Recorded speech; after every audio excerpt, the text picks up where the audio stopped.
You with Melanie Dickerson, social worker at Lincoln Avenue School in Dalton, Illinois. We trained approximately 160 students. Questions that children ask, the children ask all kinds of questions throughout the whole process. They ask questions like as basic questions, then to really complicated questions, which were indicators that there were, possibly some things they had been exposed to. I always go in and let the kids know that, that I'm there. My primary job is to give them information and to keep them safe, and that, make sure they're safe at school, make sure they're safe at home and in the community, and that, we can talk about anything, and that the only time I'll ever disclose information is if it's for their protection.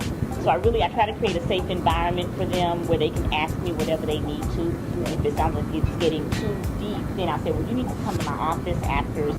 Well, and a lot of children who are like special ed, maybe their developmental level is not real high, I'll have them draw me pictures. If they can't find the words to say what they want to say or ask, they'll draw me a picture.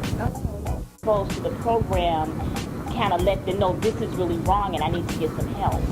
And even if it happened, a year ago or a month ago, it happened in the past, it was like, I always draw a picture of a heart. And because some kids say, well, why do grown-ups do that to little kids?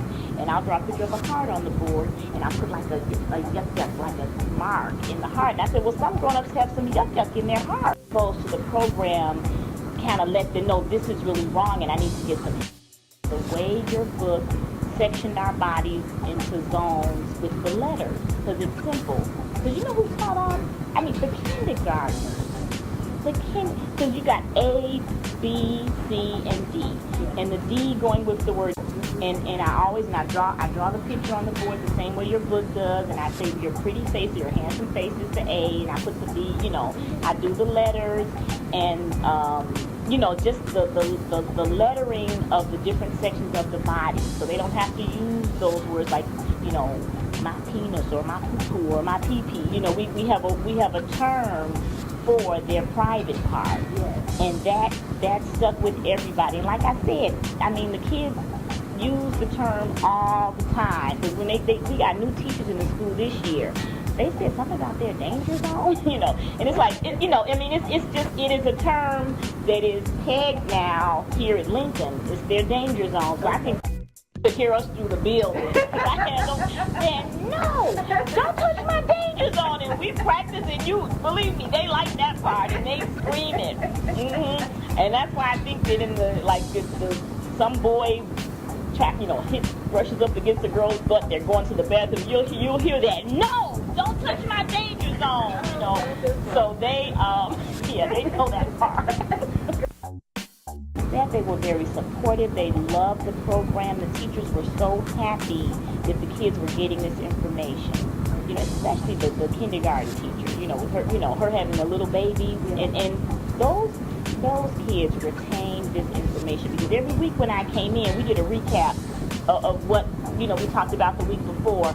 Those kids really soaked in and retained the information. In fact, this year, we just had a organization come in and talk about just personal safety with the children, and the presenter said, these kids already know all of this stuff. And I haven't done anything at all this year. These are the kids who went through it last year.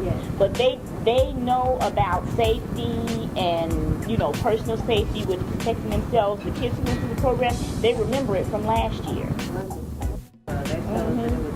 It was very, very effective.